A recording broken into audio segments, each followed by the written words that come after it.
நாளிலும் தேவன் நம்மளை ஒன்று கூட்டி இந்த இடத்துல ஜெபிக்க வைத்திருக்கிறார்.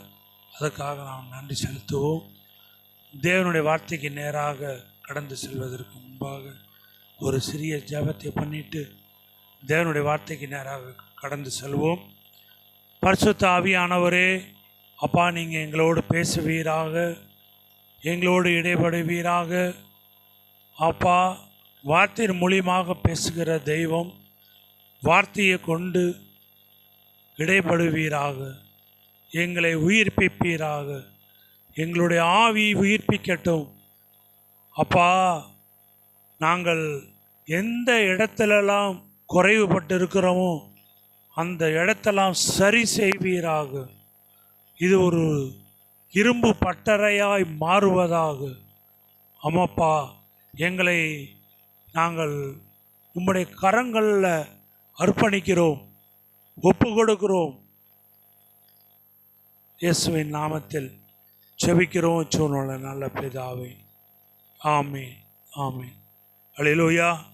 இந்த நாட்களில் நான் எப்படி இருக்க வேண்டும் என்று சொல்லி தேவன் வேதத்தில் அநேக காரியங்களை சொல்லியிருக்கிறார். ஆண்டவருடைய வருகை குறித்து நம்ம பார்க்க போகிறோம். ஆண்டவருடைய வருகை எப்படி இருக்கும் அப்படின்னு சொல்லி பார்க்க போகிறோம்.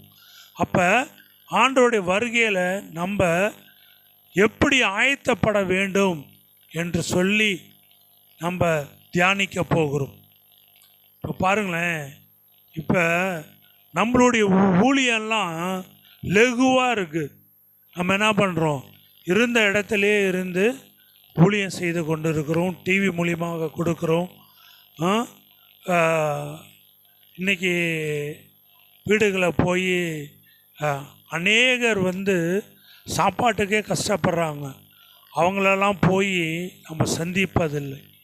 ஆனால் பீகாரில் பார்த்திங்கன்னா எப்படி ஒரு மனிதனை ஊழியத்துக்கு தேர்ந்தெடுக்கிறாங்க அப்படின்னு பார்த்திங்கன்னா, ஊழியத்துக்கு அர்ப்பணித்து செல்லுகிற தேவ பிள்ளைகளுக்கு ஒரு ட்ரைனிங் கொடுப்பாங்களாம். எப்படி ட்ரைனிங் கொடுப்பாங்களாம், செப்டிக் டேங்க்குள்ளே என்ன பண்ணுவாங்களாம், அந்த ஊழியத்துக்கு வர தேவ மனிதனை உள்ளுக்க இறக்குவாங்களாம். இறக்கி கழுத்து வரைக்கும் அந்த செப்டிக் டேங்க் தண்ணி நிற்குமா. அப்போ காலையில் என்ன பண்ணிடுவாங்களாம், அந்த செப்டிக் டேங்க்குள்ளே இறக்கிடுவாங்களாம். இறக்கி சாயந்தரம் வரைக்கும் என்ன பண்ணுவாங்களாம், அப்படி பார்த்துட்டே இருப்பாங்களாம். அதில் யார் தன்னை முழுமையாய் அர்ப்பணித்து ஒப்பு கொடுக்கிறார்களோ அவர்களை ஊழியத்துக்கு எடுப்பாங்க. அப்போ பாருங்கள், நம்ம சாதாரணமாக ஒரு பாத்ரூமுக்குள்ளே யாராவது போயிட்டு வெளியில் வந்தால் அந்த வாடை நம்மளால் என்ன பண்ண முடியாது, தாங்க முடியாது. ஆனால் அவங்கள என்ன பண்ணுவாங்களாம், அந்த செப்டிக் டேங்கில் இறக்கி என்ன பண்ணுவாங்களாம், அவர்களை சோதிப்பார்கள்.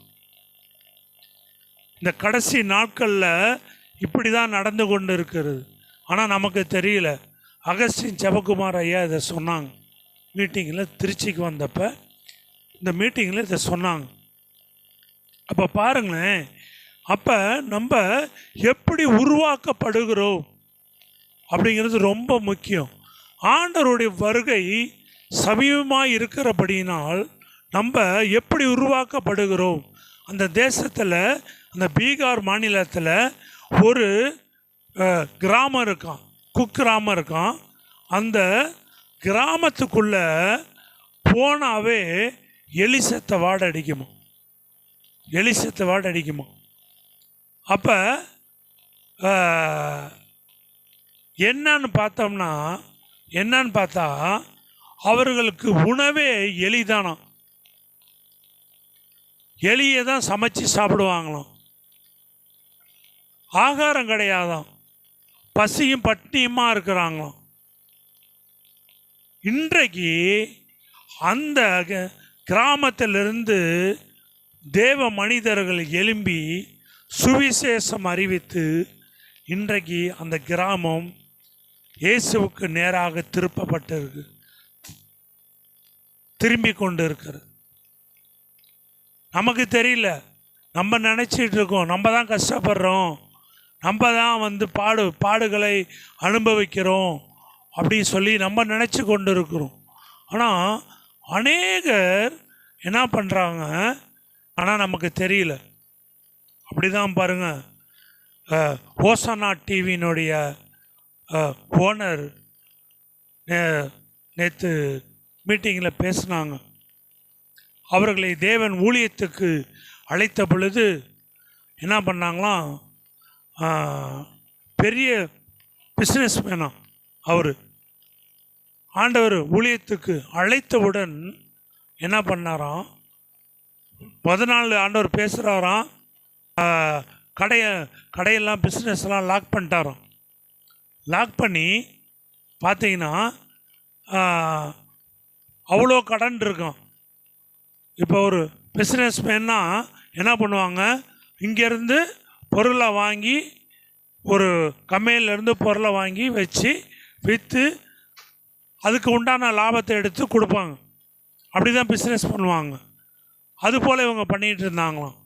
பண்ணிகிட்டு இருக்கும்போது திடீர்னு ஆண்டவர் ஊழியத்துக்கு அழைத்தது நிமித்தம் என்ன நடந்துருச்சான், உடனே எல்லாத்தையும் க்ளோஸ் பண்ணிவிட்டு ஊழியத்துக்கு வந்துட்டாங்க. ஊழியத்துக்கு வந்தோடனே 2 கார் வச்சுருந்தாங்களாம், காரை விற்றுட்டாங்களாம். ஒரே ஒரு பைக்கு மட்டும்தானோ, பைக்கை வச்சுக்கிட்டு இருந்தாங்களாம். சாப்பாட்டுக்கு கஷ்டமாக 4 ஆண்டுகள் வெறும் ரேஷன் அரிசியை தான் சாப்பிட்டாங்க. 4 ஆண்டுகள். அவ்வளோ பெரிய ஒரு கோடீஸ்வரன், ஒரு பணக்காரர் 4 ஆண்டுகள் என்ன பண்ணாங்களாம், வெறும் ரேஷன் அரிசியை தான் சாப்பிட்டாங்களாம். இவங்க வீட்டுக்கு வர கெஸ்ட்டு எப்படி வருவாங்களாம், அவங்க வீட்டில் போனால் நல்ல சோறு கிடைக்காதுன்னு சொல்லி பார்க்க வரவங்க இவங்க சோறை கட்டி எடுத்துகிட்டு வருவாங்களாம். கட்டி எடுத்துகிட்டு வந்து சாப்பிடுவாங்களாம். அது அவர்களுக்கு வேதனையாக இருக்குமா. ஆனாலும் 4 ஆண்டுகள் என்ன பண்ணாங்களாம், அவர்கள் அந்த ரேஷன் அரிசியை தான் சாப்பிட்டாங்களாம். அதுக்கப்புறம் தான் தேவன் படிப்படியாய் உயர்த்தினாராம். அவருடைய கடனை அடைக்க முடியாமல் அப்படியே ஊழிய பாதையில் அப்படியே கலங்கி போய் நின்னாங்களாம். ஒரு நாள் தேவன் என்ன பண்ணாராம், ஜெபத்தில் காத்திருக்கும் பொழுது அவர்களுடைய ஜெப நேரம் எப்படியா இருந்ததான், காலையில் 9 மணிக்கு ரூமுக்குள்ளே போனாங்கன்னா 5 மணிக்கு தான் வருவாங்களாம். டெய்லி 4 வருடமாக இப்படி தான் அவர்களுடைய ஜெபம் இருந்துச்சான். ஜெபத்தில் காத்திருந்தாங்களாம். அப்போ ஒரு நாள் காத்திருக்கும் பொழுது அவர்களுடைய பாட்டனாருடைய சொத்து ஒன்று இருக்குதான், ஒரு சினிமா தேட்ரு. அந்த தேட்டரை ஆண்டவர் வெளிப்படுத்தினாராம். அன்ன வரைக்கும் அவங்களுக்கு தெரியாதான், அதில் நமக்கு பங்கு இருக்குது அப்படின்னு தெரியாதான். அப்போ உடனே என்ன பண்ணாங்களாம், அந்த சினிமா தேட்டரை காமிச்சு ஆண்டவர் சொன்னாராம், இதன் மூலியமாக உன்னுடைய கடனை நான் அடைப்பேன் அப்படின்னு சொல்லி வாக்கு பண்ணி கொடுத்தாராம். உடனே அதற்காக அவர்கள் ஜெபித்து கொண்டிருந்தார்களாம். ஜெபிக்கும் பொழுது ஒரு நாள் இவரும் இன்னொரு ஊழியக்காரரும் இணைந்து அந்த இடத்திற்கு போய் ஜெபித்தார்களாம். அந்த ஜெபிக்கிற வேளையில் அங்கே இருக்கிற கட்டுகள் உடைக்கப்பட்டதாம். அவர்கள் ஒரு மனமாக இணைந்து 8 பேராம் பார்ட்னரு, அந்த 8 பேரும் ஒரு மனமாக இணைந்து அந்த சினிமா தேட்டரை விற்க முடியாத அளவுக்கு போராட்டங்கள் இருந்துச்சாம். அப்போ என்ன பண்ணாங்களாம், அந்த ஜெபிக்கிற வேலையில் அந்த ஊழியக்காரர் சொன்னாராம், இந்த சினிமா தேட்டரை விற்க முடியாமல் ஒரு கட்டுகள் இருந்துச்சு, அந்த கட்டுகள் இப்பொழுது உடைக்கப்படுகிறது. இனிமே இந்த சினிமா தேட்டரை நீங்கள் விற்க தேவன் வழிவாசல்களை திறந்து கொடுப்பார்னு சொல்லி சொன்னாராம். சொன்ன உடனே பார்த்தீங்கன்னா அவங்க என்ன பண்ணாங்களாம், உடனே அந்த சினிமா தேட்டரை விற்று இவர்களுக்கு வர வேண்டிய பங்கு வந்து அந்த கடனை எல்லாம் அடைக்க தேவன் உதவி செய்தார். அப்போ பாருங்க எவ்வளோ பெரிய அற்புதம் பாருங்க. அப்போ ஆண்டவருடைய வருகையில் நம்ம போவதற்கு முன்பாக நமக்கு அநேக பாடுகள் உண்டு.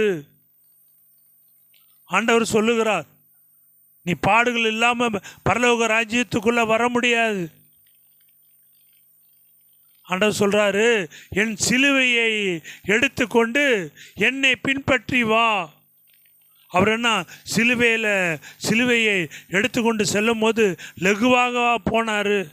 சாட்டையினால் அடிக்கப்பட்டார், முள்மூடி சூடப்பட்டார், காரி துப்பப்பட்டார், அவமானப்படுத்தப்பட்டார், நிந்திக்கப்பட்டார்.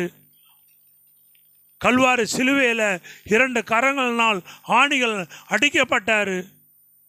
இவ்வளோ பாடுகளை சகித்த தெய்வம் நம்மளை என்ன சொல்கிறாரு, நீ உன் சிலுவையை எடுத்துக்கொண்டு என்னை பின்பற்றி வா. அடுத்தனுடைய சிலுவையே அல்ல, தன்னுடைய மனைவியினுடைய சிலுவையே அல்ல, பிள்ளைகளுடைய சிலுவையே அல்ல, உன்னுடைய சிலுவையை எடுத்துக்கொண்டு என்னை பின்பற்றி வா. நான் நடந்தது போல நீ நடந்து வா அப்படின்னு சொல்லி தேவன் சொல்லுகிறார். மத்தேயு 24ஆம் அதிகாரத்திலிருந்து சில காரியங்களை நம்ம பார்க்க போகிறோம். புதிய ஏற்பாட்டில் 37வது பக்கம் 24ஆம் அதிகாரம். இயேசு தேவாலயத்தை விட்டு புறப்பட்டு போகையில், பாருங்க, இயேசு தேவாலயத்தில் இருக்கிறாரு. தேவாலயத்தை விட்டு புறப்பட்டு போகையில் அவருடைய சீசர்கள் தேவாலயத்தின் கட்டடங்களை அவருக்கு காண்பிக்க அவரிடத்தில் வந்தார்கள். இன்றைக்கு நம்ம என்ன தலைப்பில் பார்க்க போகிறோம் அப்படின்னு பார்த்தோம்னா, தேவனுடைய வருகை எப்படி இருக்கும் அப்படின்னு சொல்லி நம்ம பார்க்க போகிறோம். இதற்கு என்ன தலைப்பு கொடுத்து நம்ம பேச போகிறோம்? தேவனுடைய வருகை எப்படி இருக்கும். நம்ம நினச்சிட்டு இருக்கோம், ஏசு இப்படி வருவார், அப்படி வருவார், இந்தா வந்துட்டார் அப்படின்னு சொல்லி. தேவனுடைய வருகை எப்படி இருக்கும் என்று சொல்லி நம்ம பார்க்க போகிறோம். பின்பு அவர் ஒலிவ மலையின் மேல் உட்கார்ந்திருக்கையில் சீசர்கள் அவரிடத்தில் தனித்து வந்து கேட்குறாங்க. இயேசு ஒலிவ மலையின் மேல் உட்கார்ந்திருக்கையில் சீசர்கள் அவரிடத்தில் வந்து தனித்து வந்து, தனியாக அழைச்சிட்டு வந்து என்ன சொல்கிறாங்க, இவைகள் எப்பொழுது சம்பவிக்கும்? உம்முடைய வருகைக்கும் உலகத்தின் முடிவுக்கும் அடையாளம் என்ன? எங்களுக்கு சொல்ல வேண்டும் என்றார்கள்.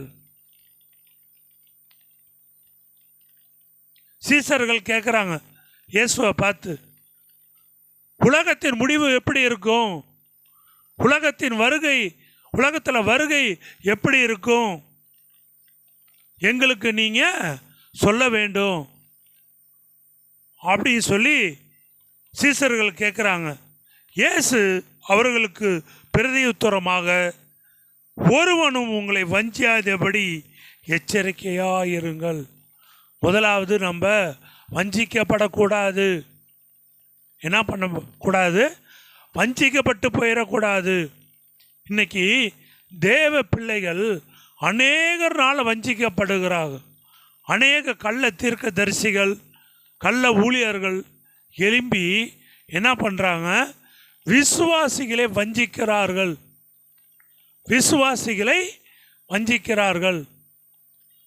சில பேர் சொல்கிறாங்க, கர்த்தர் தான் கடவுள், கர்த்தர் மாத்திரம் தான் கடவுள் அப்படிங்கிறாங்க. சில பேர் சொல்கிறாங்க, இயேசு மாத்திரம் தான் கடவுள். சில பேர் சொல்கிறாங்க பரிசுத்த ஆவி மாத்திரம் தான் கடவுள், இவங்களாம் கடவுள் இல்லை அப்படி சொல்கிறாங்க. ஆனால் வேதம் சொல்லுகிறது, கர்த்தர், இயேசு, பரிசுத்த ஆவியானவர் 3 பேரும் இல்லாமல் நம்ம பரலோக ராஜ்யத்துக்குள்ள பிரவேசிக்க முடியாது அப்படி சொல்லி வேதம் சொல்லுகிறது.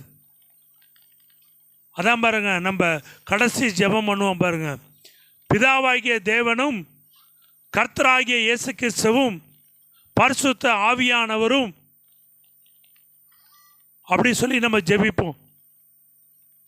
அப்ப கர்த்தரையும் நம்ம வணங்கணும், இயேசுவையும் வணங்கணும், பரிசுத்த ஆவியானவரையும் வணங்கணும். அப்போ இந்த 3 பேரும் எப்படி இருக்காங்க? ஒன்றாக இருக்கிறாங்க. ஆதியாகமத்தில் சொல்லப்பட்டிருக்கு, ஆதியிலே தேவன் வானத்தையும் பூமியும் சிருஷ்டித்தார். பூமியானது ஒழுங்கின்மையும் வெறுமையுமாய் இருந்தது. ஜலத்தின் மேல் தேவ ஆவியானவர் அசைவாடினார். அப்ப பரிசுத்த ஆவியானவர் பழைய ஏற்பாட்டு காலத்திலேயே அந்த உலகம் உண்டாகும் பொழுது பரிசுத்த ஆவியானவர் இருந்தார். ஜலத்தின் மேல் அசைவாடினார். ஜலத்தின் மேல் அசைவாடினார். இந்த உலகத்தை உண்டாக்கும் பொழுது கர்த்தர், இயேசு, பரிசுத்த ஆவியானவர் 3 பேரும் இணைந்து என்ன பண்ணாங்க? இந்த உலகத்தை உண்டாக்கினார்கள். இப்போ இயேசுனுடைய வருகை குறித்து நம்ம பார்க்க போகிறோம். இயேசுனுடைய வருகை எப்படி இருக்கும், உம்முடைய வருகை எப்படி இருக்கும் என்று சீசர்கள் கேட்டார்கள். அதற்கு இயேசு சொன்ன வார்த்தை, ஒருவனும் உங்களை வஞ்சியாதபடி எச்சரிக்கையாயிருங்கள். நம்ம எப்படி இருக்கணுமா? எச்சரிக்கையாக இருக்கணும். நம்மளை அநேகர் வந்து என்ன பண்ணிடுவாங்க? கீழே விழ தள்ளிடுவாங்க. அநேகர் வந்து கீழே விழ தள்ளிடுவாங்க.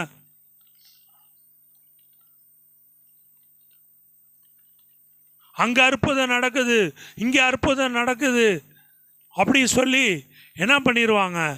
நம்மளுடைய சிந்தனையை டைவர்ட் பண்ணிடுவாங்க. ஆண்டவர் சொல்கிறாரு, நீங்கள் வஞ்சியாதபடி, எப்படி ஒருவனும் வஞ்சியாதபடி எச்சரிக்கையாக இருங்கள். ஏனெனில் அநேகர் வந்து என் நாமத்தை தரித்து கொண்டு நானே கிறிஸ்து என்று சொல்லி அநேகரை வஞ்சிப்பார்கள். அப்போ முதலாவது நம்ம என்ன பண்ணக்கூடாது? வஞ்சிக்கப்பட்டு போயிடக்கூடாது. தேவ பிள்ளைகளாகிய நம்ம வஞ்சிக்கப்பட்டு போயிடக்கூடாது. பிசாசு முதலாவது டார்கெட்டு தேவ பிள்ளைகளாகிய நம்ம மேலே தான் கண் வச்சிருப்போம். எப்படியாவது இவர்களை என்ன பண்ணணும்? வஞ்சித்திரணும். இன்றைக்கி செல்ஃபோன் என்கிற அடிமைத்தனத்தை கொண்டு வந்து என்ன பண்ணிட்டான்? இன்றைக்கி ஒவ்வொரு ஃபேமிலியிலும் ரட்சிக்கப்பட்ட பிள்ளைகள், ஊழியக்காரர்கள் குடும்பத்துலேயும் சரி, எல்லாருடைய குடும்பத்துலேயும் இந்த செல்ஃபோனை கொண்டுட்டு வந்து அடிமைப்படுத்தி வச்சுட்டான். போகோ, சுட்டி டிவி, கார்ட்டூன், டாமஞ்சேரி அப்படி சொல்லி அநேக காரியங்களை என்ன பண்ணிட்டான்? கொண்டு வந்து அதை மணிக்கணக்கில் பார்க்க வச்சிட்டான். ஷார்ட்ஸுன்னு சொல்லி கொண்டு வந்து இன்றைக்கி என்ன பண்ணிட்டான்? நம்மளை பார்க்க வச்சிட்டான். ஃபேஸ்புக்கு பார்க்க வச்சிட்டான். யூடியூப்பை பார்க்க வச்சிட்டான். இன்னைக்கு வாட்ஸ்அப்பை பார்க்க வச்சிட்டான். இன்ஸ்டாகிராமை பார்க்க வச்சிட்டான். அப்போ பாருங்கள், இன்றைக்கி நம்ம என்ன பண்ணுறோம்? தேவ சமூகத்தில் அதிகமாய் காத்திருக்கிறதை விட தேவ சமூகத்தில் இந்த வேதத்தை வாசிப்பதை விட, ஜெபிப்பதை விட ஃபோனுக்கு முக்கியத்துவம் கொடுத்துட்டோம். தேவ பிள்ளைகள் என்ன பண்ணக்கூடாது? ஃபோனுக்கு முக்கியத்துவம் கொடுக்கக்கூடாது. ஃபோனுக்கு முக்கியத்துவம் கொடுக்கக்கூடாது.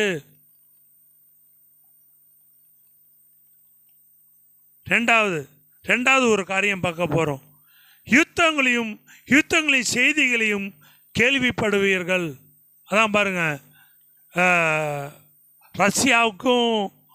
ரஷ்யாவுக்கும் உக்ரைனுக்கும் போர் நடந்துச்சு. அடுத்தது இஸ்ரேலுக்கும் காசாவுக்கும் போர் நடந்துச்சு. அப்போ எல்லாம் சொன்னாங்க, இது 3ஆம் உலக போர் வரப்போகுது அப்படின்னு சொல்லிட்டு இருந்தாங்க. ஆண்டவர் சொல்கிறாரு, யுத்தங்களின் செய்திகளையும் கேள்விப்படுவீர்கள், கலங்காதபடி எச்சரிக்கையாயிருங்கள். எப்படி இருக்கணும்னா, நம்ம கலங்காமல் இருக்கணும். முதலாவது பார்த்தோம், வஞ்சியாதபடி எச்சரிக்கையாயிருங்கள்.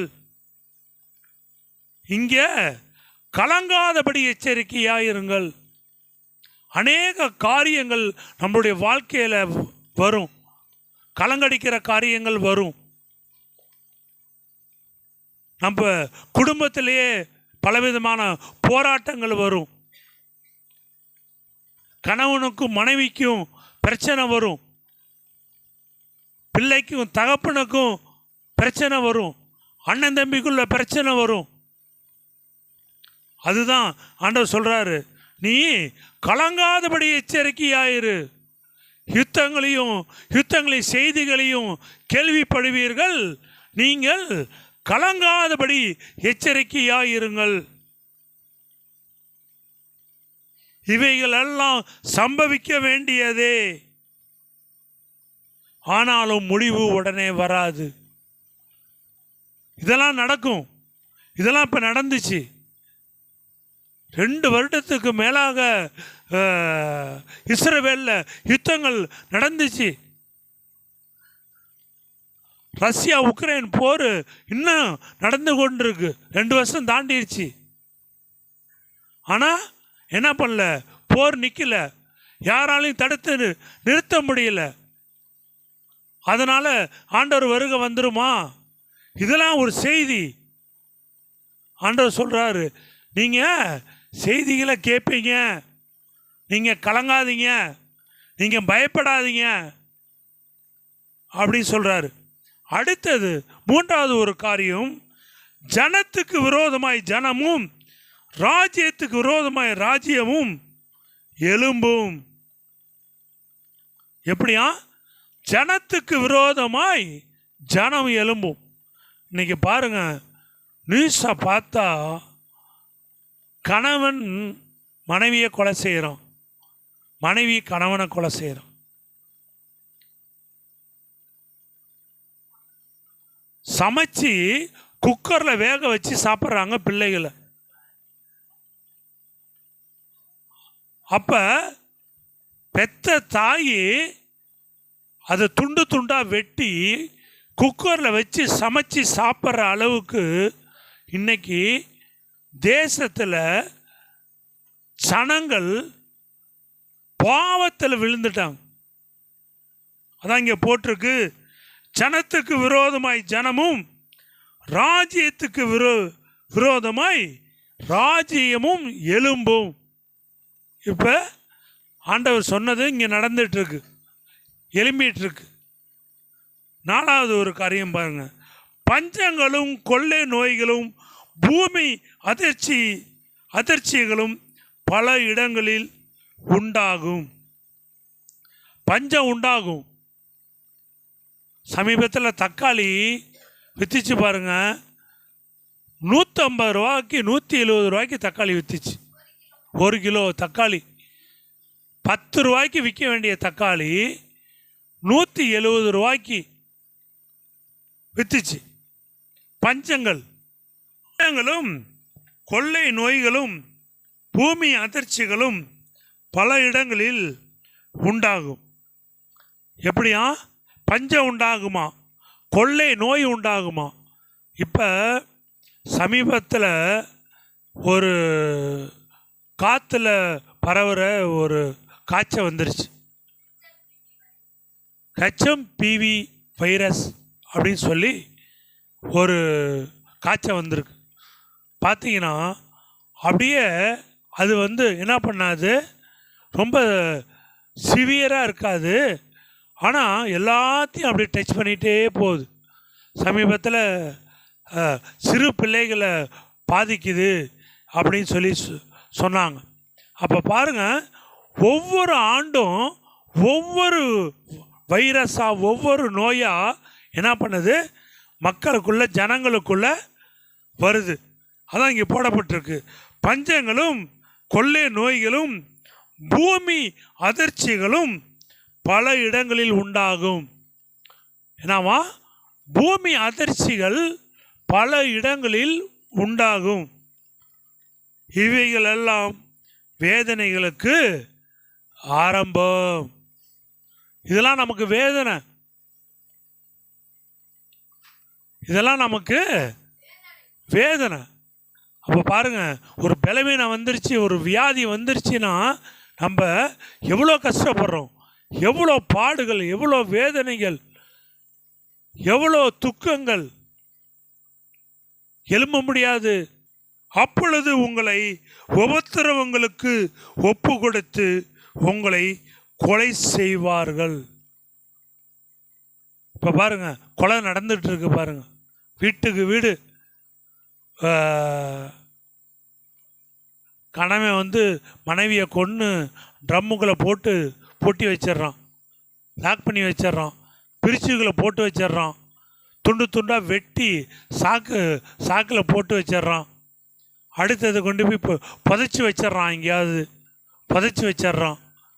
அப்போ இது மாதிரி காரியங்கள்லாம் தேசத்தில் நடக்குது. இதற்கெல்லாம் ஜெபிக்க வேண்டியது நம்மேல் விழுந்த கடமையாக இருக்கிறது. நம்ம ஜெபிக்கிறோமா? இந்த காரியங்களுக்காக நம்ம ஜெபிக்கிறோமா? தேவ சமூகத்தில் காத்திருக்கிறோமா? எத்தனை மணி நேரம் நம்ம ஜெபிக்கிறோம்?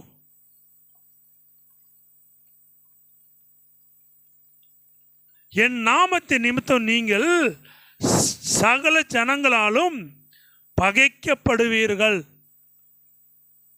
இன்னைக்கு பகை பயங்கரமாக உண்டாகுது. அண்ணன் தம்பிக்குள்ள ஒரு அடி தள்ளி கட்டிட்டானா அவனை வெட்டிடுறான். தம்பிக்காரன் அண்ணனை வெட்டுறான், அண்ணன்காரன் தம்பியை வெட்டுறான், பக்கத்து வீட்டுக்காரனை வெட்டுறான்.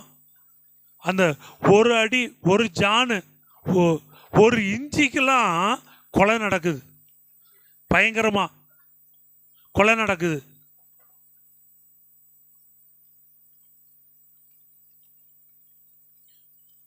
ஒருவரை ஒருவர் காட்டி கொடுத்து ஒருவரை ஒருவர் பகைப்பார்கள். இன்னைக்கு பாருங்க, அநேக இடங்களில் பகை உண்டாயிருச்சு.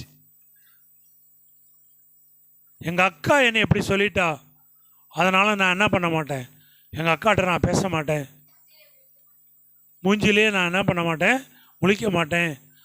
நான் செத்தா எங்கள் அக்கா வரக்கூடாது, எங்கள் அண்ணன் வரக்கூடாது அப்படின்னு சொல்லி அநேகர் இன்னைக்கு சொல்லி கொண்டு இருக்கிறாங்க. அநேகர் விசுவாசிங்களே, தேவ பிள்ளைகளே இந்த வார்த்தையை அநேகர் என்ன பண்ணுறாங்க, சொல்கிறாங்க. அடுத்தது, கள்ள தீர்க்கதரிசிகள் எழும்புவார்கள். கள்ள தீர்க்கதரிசிகள் எழும்புவார்கள், எழும்பி அநேகரை வஞ்சிப்பார்கள். அடுத்தது என்னமா, அன்பு தணிந்து போகுமா. அன்பு இருக்காதான் தேசத்தில், அன்பு இருக்காதான் ஆண்டவர் வருகையில், அன்பு இருக்காதான். முடிவு பரியந்தம் நிலை நிற்பவனே ரட்சிக்கப்படுவான். அப்போ நம்ம இதிலெல்லாம் இருந்து என்ன பண்ணணும், தப்பிச்சு வந்தாதான் நிலை நிற்க முடியும், ரட்சிக்கப்பட முடியும், ஆண்டவரோட வருகையில் எடுத்துக்கொள்ளப்பட முடியும். ஆண்டவரோட வருகை சமீபமாக இருக்கிறபடியினால் ஆண்டவர் வருகையில் நம்ம எடுத்துக்கொள்ளப்பட முடியும். ஆண்டவர் வருகை எப்படி இருக்கிறது என்கிற தலைப்பில் நம்ம பார்த்துட்டு இருக்கோம். ஆண்டவர் வருகை இப்படி தான் இருக்கும். ஆண்டவருடைய வருகைக்கு முன்பாக இதெல்லாம் நடக்கும்.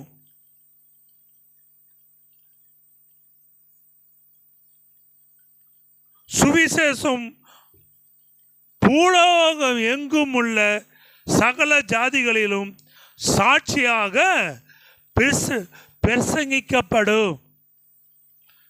இன்னும் அநேக தேசங்களில், அநேக கிராமங்களில் இந்த வேத வசனம் நிறைவேற்றப்படாமல் இருக்கிறது. இந்த வார்த்தை பிரசங்கிக்கப்படாமல் இருக்கிறது. இந்த வார்த்தை அவர்களுக்கு சென்று சேராமல் இருக்கிறது.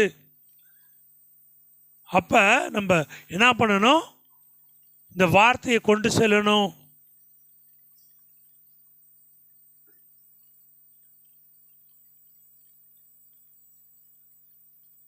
அப்போது முடிவு வரும். அப்போதுதான் என்ன பண்ணும்? முடிவு வரும்.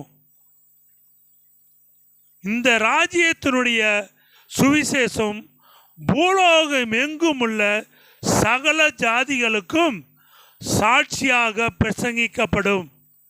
அப்போது முடிவு வரும்.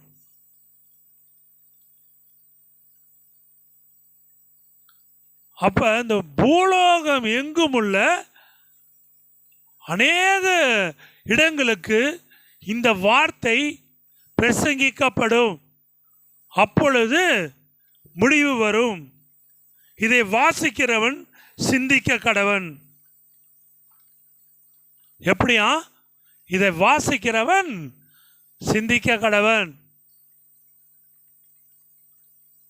நீங்கள் அதை பரிசுத்த ஸ்தலத்தில் நிற்க காணும்போது நாம் அறிந்து கொள்வோம். பரிசுத்த ஸ்தலத்தில் தேவனுடைய சமூகத்தில் நம்ம நிற்கும்போது என்ன பண்ணுவோம்? நம்ம காத்துக்கொள்வோம். அப்படியே கண்களை மூடி தேவ சமூகத்தில் நம்ம ஜெபிக்க போகிறோம். பரிசுத்த ஆவியானவரே, அப்பா எங்களோடு இடைப்படுங்க. இடைப்பட்டீங்களே ஆண்டவரே, அதற்காக நன்றி செலுத்துகிறோம். அப்பா, இந்த மத்தேயு 24 அதிகாரத்திலிருந்து தேவன் எங்களோடு பேசுனீங்களே, எங்களோடு இடைப்பட்டீங்களே, நீங்கள் ஆளுகை செய்தீங்களே, அதுக்காக நாங்கள் நன்றி செலுத்துகிறோம் ஆண்டவரே. அப்பா, வார்த்தையின் மூலியமாக பேசுகிற தெய்வம், அப்பா, ஆண்டவருடைய வருகை எப்படி இருக்கும் என்று சொல்லி அப்பா இந்த நாளில் ஆண்டவரே அப்பா நாங்கள் தியானித்தோம். அப்பா, இந்த வார்த்தை எங்களோடு இடைப்படட்டும். இந்த வார்த்தை எங்களை தொடட்டும், எங்களை உயிர்ப்பிக்கட்டும். அப்பா, எங்களை ஆளுகை செய்யட்டும் ஆண்டவரே. அப்பா, இதை கேட்டுக்கொண்டிருக்கிற பிள்ளைகள் ஆசீர்வதிக்கப்படுவார்களாக, உணர்வடைவார்களாக, இவருடைய கண்கள் திறக்கப்படுவதாக, இவருடைய செவிகள் திறக்கப்படுவதாக, ஆவிக்குரிய கண்கள் திறக்கப்படுவதாக. ஆவிக்குரிய கண்கள் திறக்கப்படட்டும். இந்த வார்த்தை தொடப்படட்டும். இந்த வார்த்தை உயிர்ப்பிக்கப்படட்டும் ஆண்டவரே, உயிர்ப்பிக்கப்படட்டும். அப்பா, இதை கேட்டுக்கொண்டிருக்கிற பிள்ளைகள் உயிர் மீட்சி அடைவார்களாக. இயேசுவின் நாமத்தில் ஜெபிக்கிறோம் ஜீவனுள்ள நல்ல பிதாவே, ஆமென்.